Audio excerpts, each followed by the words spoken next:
Hello दोस्तों, स्वागत है आपका हेलो हमारे दोस्तों, YouTube चैनल स्वागत है करंट कक्षा आपका में। हमारे आज है 9 अगस्त YouTube चैनल 2020। ज्ञान आज के गंगा जितने भी एकेडमी डेली में। हैं जो परीक्षाओं के लिए महत्वपूर्ण हैं। चलिए पहले प्रश्न की ओर हम बढ़ते हैं अपने। केंद्रीय संस्कृति और पर्यटन मंत्रालय ने हाल ही में थेंजौर गोल्फ रिजॉर्ट परियोजना का उद्घाटन कहाँ किया है? तो ऑप्शन नंबर ए आपका असम, ऑप्शन नंबर बी आपका बिहार और ऑप्शन नंबर सी आपका मिजोरम, ऑप्शन नंबर डी आपका दिल्ली। राइट आंसर है आपका ऑप्शन नंबर सी मिजोरम। जैसे कि आप देख रहे हैं कि केंद्रीय संस्कृति और पर्यटन मंत्रालय ने मिजोरम के आइजोल में थेंजौर गोल्फ रिजॉर्ट परियोजना का उद्घाटन किया है। न्यू इको टूरिज्म के एकीकृत विकास के तहत परियोजना की अनुमति दी गई। यह उचित मूल्य और गुणवत्तापूर्ण गोल्फ अनुभव और अंतर्राष्ट्रीय सुविधाएं प्रदान करेगा। पूर्वोत्तर क्षेत्र का विकास इम्फाल और खोंगजोम योजना के तहत लागू पहली परियोजना है। पर्यटन मंत्रालय अंतर्राष्ट्रीय और घरेलू पर्यटकों को आकर्षित करने के लिए भारत में गोल्फ पर्यटन को बढ़ावा देने के लिए एक व्यापक और समन्वित ढांचा तैयार कर रहा है। चलिए हम अपने नेक्स्ट प्रश्न की ओर बढ़ते हैं। प्रश्न नंबर 2 है आपका, किसान रेल की शुरुआत का मतलब किस तिथि से महाराष्ट्र और बिहार के बीच में होगी? तो यानी हो चुकी है। ऑप्शन नंबर ए है आपका 7 अगस्त 2020, ऑप्शन नंबर बी है आपका 5 अगस्त 2020, ऑप्शन नंबर सी आपका 9 अगस्त 2020, ऑप्शन नंबर डी आपका 15 अगस्त 2020। तो ऑप्शन नंबर ए जो है वो आपका राइट आंसर है 7 अगस्त 2020। यानी आज यानी कल जो 7 तारीख थी हो चुकी है इसकी शुरुआत। अब इसकी व्याख्या देखते हैं हम इस प्रश्न की। किसान रेल की शुरुआत 7 अगस्त 2020 से महाराष्ट्र और बिहार के बीच होगी। ट्रेन महाराष्ट्र के देवलाली रेलवे स्टेशन से बिहार स्थित दानापुर रेलवे स्टेशन तक चलेगी और इसका उपयोग 2 स्टेशन के बीच फलों और सब्जियों के परिवहन के लिए किया जाएगा और कृषि उपज के वितरण के लिए विभिन्न स्टेशनों पर रुकेगी। इस ट्रेन के लॉन्च का उद्देश्य यही है कि किसान की आय को दोगुना करने में मदद करना और फल और सब्जियों जैसे कृषि योग्य उपज को कम समय में बाजार में लाना। किसान रेल ट्रेन में जमे हुए कंटेनर शामिल होंगे और दूध, मांस और मछली सहित नाशपाती के लिए एक निर्बाध राष्ट्रीय शीत आपूर्ति श्रृंखला बनाने में मदद करेगा। हम अपने प्रश्न नंबर 3 की ओर बढ़ते हैं। देखते हैं क्या है। किस कंपनी ने भारतीय विज्ञान संस्थान IISc बेंगलुरु में रोबोटिक्स लैब की स्थापना हेतु साझेदारी की है? ऑप्शन नंबर ए है आपका गूगल, ऑप्शन नंबर बी है आपका नोकिया, ऑप्शन नंबर सी है आपका सैमसंग, ऑप्शन नंबर डी है आपका फेसबुक। तो राइट आंसर क्या है आपका ऑप्शन नंबर बी नोकिया। चलिए इस प्रश्न की व्याख्या हम देखते हैं। रोबोटिक्स लैब की स्थापना के लिए नोकिया ने भारतीय विज्ञान संस्थान IISc बेंगलुरु के साथ साझेदारी की है। नेटवर्क वाले रोबोटिक्स के लिए केंद्र का नाम Nokia centre of excellence COE robotics होगा और उन्नत संचार प्रौद्योगिकियों और कृत्रिम बुद्धिमत्ता AI से संबंधित अंतः विषय अनुसंधान को बढ़ावा देगा, जो आपातकालीन प्रबंधन, कृषि और औद्योगिक स्वचालन जैसे क्षेत्रों में सामाजिक रूप से प्रासंगिक उपयोग के मामलों को विकसित करेगा। कंपनी 5G और उभरती प्रौद्योगिकियों के लिए आधार पर सामाजिक प्रासंगिक उपयोग के मामलों पर शोध के लिए लैब स्थापित करेगी। चलिए हम नेक्स्ट प्रश्न की ओर अपने बढ़ते हैं। प्रश्न नंबर 4 है, भारत के नए नियंत्रक और महालेखक से परीक्षक का नाम बताइए। ऑप्शन नंबर है आपका नवीन पटनायक, ऑप्शन नंबर बी है आपका Girdhari Lal Tandon, option number C है आपका Shrimati Nirmala Jain, option number D है आपका गिरीश चंद्र मुर्मू। तो ऑप्शन नंबर डी जो आपका है वो राइट आंसर है। जो नियंत्रक और महालेखक के परीक्षक का नाम है, अभी नए हैं ये, गिरीश चंद्र मुर्मू। याद रखिएगा, परीक्षा में पूछ भी सकता है। तो व्याख्या हम देखते हैं इस प्रश्न की। 7 अगस्त 2020 को जम्मू कश्मीर के उपराज्यपाल के इस्तीफे के बाद गिरीश चंद्र मुर्मू को भारत के नए नियंत्रक और महालेखक परीक्षक कैग के रूप में नियुक्त किया गया है। वह राजीव महर्षि से अपना पदभार ग्रहण करेंगे, जिनका कार्यकाल 25 सितंबर 2017 को शुरू हुआ था और जो CAG यानी कैग के पद से 6 अगस्त 2020 को सेवानिवृत्त हो गए हैं। GC मुर्मू गुजरात कैडर के 1985 बैच के भारतीय प्रशासनिक सेवा के अधिकारी हैं। हम अपने नेक्स्ट प्रश्न की ओर बढ़ते हैं। प्रश्न नंबर 5 है, विशेष कोड टू विन पुस्तक के किसके जीवन पर आधारित प्रेरणादायक कहानी है। दोस्तों, बीच बीच में थोड़ी आवाज़ मेरी बाउंडिंग हो रही है क्योंकि मेरे गले में थोड़ी सी प्रॉब्लम है, इसलिए मैं आपको बीच में बता रही हूँ। अगर कहीं मिस्टेक हो तो आप बुरा मत मानिएगा, थोड़ा गले में प्रॉब्लम है, इस वजह से मैंने आपको क्वेश्चन के बीच में चीज़ बता दी है। चलिए देखते हैं हम ये प्रश्न के जो ऑप्शन है। ऑप्शन नंबर है Sachin Tendulkar, option number B है Vishwesh Bhriguvanshi, option number C है Satnam Singh, option number D है महेंद्र सिंह धोनी। तो जो राइट आंसर है इसमें ऑप्शन नंबर बी है आपका विश्वेश भृगुवंशी। चलिए इस प्रश्न की हम व्याख्या देखते हैं। विशेष कोड टू विन पुस्तक भारत के सबसे युवा बास्केटबॉल टीम कप्तान विश्वेश भृगुवंशी के जीवन पर आधारित प्रेरणादायक कहानी है और इसे ब्लू रोज द्वारा प्रकाशित किया गया है।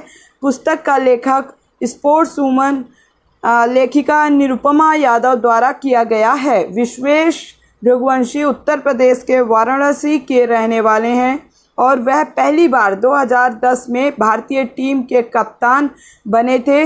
वह 2017 में ऑस्ट्रेलिया की नेशनल बास्केटबॉल लीग NBL द्वारा हस्ताक्षरित होने वाले पहले भारतीय बने। इसकी व्याख्या आपने देख ली है और चलिए अब हम अपने नेक्स्ट प्रश्न की ओर बढ़ते हैं। प्रश्न नंबर 6 है हमारा, निम्न में से किसने स्मार्ट इंडिया हैकाथॉन 2020 जीता। हम देखते हैं। ऑप्शन नंबर ए है इस प्रश्न का NDRF Odisha, option number B है IIT Delhi, option number C है आपका DIAT Pune, option number D है आपका CISF जम्मू। तो इसका जो राइट आंसर है वो ऑप्शन नंबर आपका है सी DIAT पुणे। तो इसकी व्याख्या देखते हैं हम इस प्रश्न की। चलिए देखते हैं। Defence institute of advance technology DIAT Pune ने स्मार्ट इंडिया हैकाथॉन SIH 2020 में प्रथम पुरस्कार जीता है। ये इम्पॉर्टेंट है प्रश्न, आप एक बार इसे याद करिएगा अच्छे से क्योंकि पूछ सकता है आपसे इसमें पेपर में।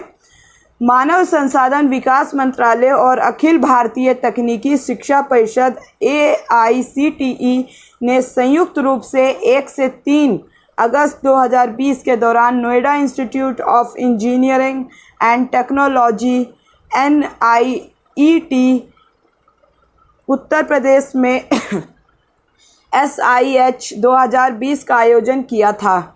DIAT की 6 सदस्यों की छात्र टीम ने कृत्रिम बुद्धिमत्ता का उपयोग करके चेहरे अभिव्यक्ति और हाव भाव पहचान के लिए दृष्टि शीर्षक से समाधान प्रस्तुत किया और 1 लाख रुपए का प्रथम पुरस्कार जीता भी।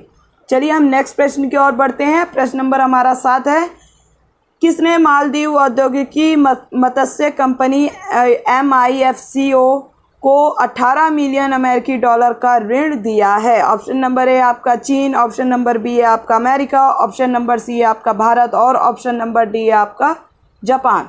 तो इसका जो राइट आंसर है वो है ऑप्शन नंबर आपका सी भारत। इसकी व्याख्या देखते हैं इस प्रश्न की। भारत ने मालदीव औद्योगिकी मत्स्य कंपनी में मछली पकड़ने की सुविधा के विस्तार हेतु मालदीव सरकार को 18 मिलियन अमेरिकी डॉलर का ऋण दिया है। इस योजना में मछलियों को जमा करने और उनके भंडारण की सुविधा और टूना मछली पकाने तथा मछली के चारे की तैयारी के लिए संयंत्रों की स्थापना में इस राशि का इस्तेमाल किया जाएगा। ये ऋण भारत सरकार द्वारा 80 करोड़ अमेरिकी डॉलर ऋण की पेशकश का एक हिस्सा है। इस ऋण को 20 साल में अदा करना है, जिसमें 5 वर्ष के लिए छूट भी दी जाएगी। ऋण में समुद्री क्षेत्र की आर्थिक स्थिति को सुधारने में मदद भी मिलेगी। तो ये भी प्रश्न इम्पॉर्टेंट है, आप देख लीजिएगा एक बार। और प्रश्न नंबर 8 की ओर बढ़ते हैं, हम देखते हैं क्या है। प्रवीण परदेसी को मतलब इनके कार्यकाल के लिए संयुक्त राष्ट्र प्रशिक्षण और अनुसंधान संस्थान मुख्यालय जेनेवा के वैश्विक कार्यक्रम समन्वयक के रूप में नियुक्त किया गया है। तो कितने दिन, महीने, वर्ष के लिए किया गया, हम देखते हैं। ऑप्शन नंबर ए है आपका 15 महीने, ऑप्शन नंबर बी है आपका 1 वर्ष, ऑप्शन नंबर सी आपका 11 महीने और ऑप्शन नंबर डी है आपका 5 वर्ष। तो ऑप्शन नंबर सी आपका, जैसे कि आप देख रहे हैं, बिल्कुल सही है, 11 महीने। तो इस प्रश्न की हम व्याख्या देखते हैं क्या है। देखिए, प्रवीण परदेसी को 11 महीने के कार्यकाल के लिए संयुक्त राष्ट्र प्रशिक्षण और अनुसंधान संस्थान मुख्यालय जेनेवा के वैश्विक कार्यक्रम समन्वयक के रूप में नियुक्त किया गया है। उनकी नियुक्ति को केंद्रीय मंत्रिमंडल की नियुक्ति समिति द्वारा विदेशी प्रतिनियुक्ति के लिए मंजूरी दे दी है। वह बीएमसी के पूर्व आयुक्त और 1985 बैच के अधिकारी वरिष्ठ नौकरशाह भूषण गगराणी 1990 बैच के एक भारतीय प्रशासनिक सेवा अधिकारी प्रवीण परदेसी से राज्य शहरी विकास के नए विभाग सचिव के रूप में जिम्मेदारी लेंगे। तो अब हम आगे नए प्रश्न की ओर बढ़ते हैं। प्रश्न नंबर 9 है आपका, राष्ट्रीय हैंडलूम दिवस किस तिथि को मनाया जाता है। ऑप्शन नंबर ए है 7 अगस्त, ऑप्शन नंबर बी है आपका 8 अगस्त, ऑप्शन नंबर सी है आपका 2 अगस्त और ऑप्शन नंबर डी है आपका 5 अगस्त। तो राइट आंसर आपका क्या है यहाँ पे, ऑप्शन नंबर ए 7 अगस्त। चलिए व्याख्या देखते हैं हम इस प्रश्न की। राष्ट्रीय हैंडलूम दिवस 7 अगस्त को मनाया जाता है। इस दिवस का मुख्य उद्देश्य हथकरघा उद्योग के महत्व के बारे में लोगों को जागरूक करना है।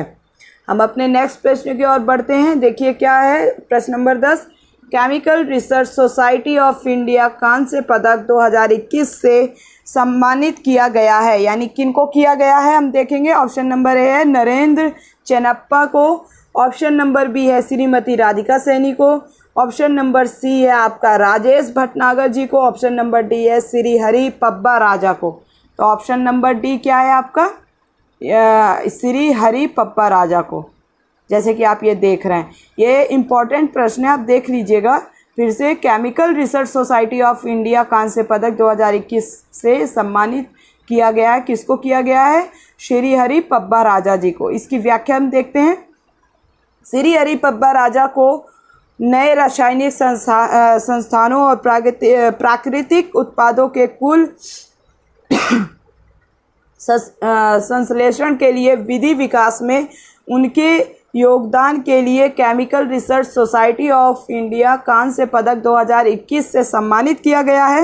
वे वर्तमान में CSR भारतीय रासायनिक प्रौद्योगिकी संस्थान IICT हैदराबाद के कार्बनिक संश्लेषण और प्रक्रिया रसायन विज्ञान विभाग में एक प्रमुख वैज्ञानिक के रूप में कार्यरत हैं।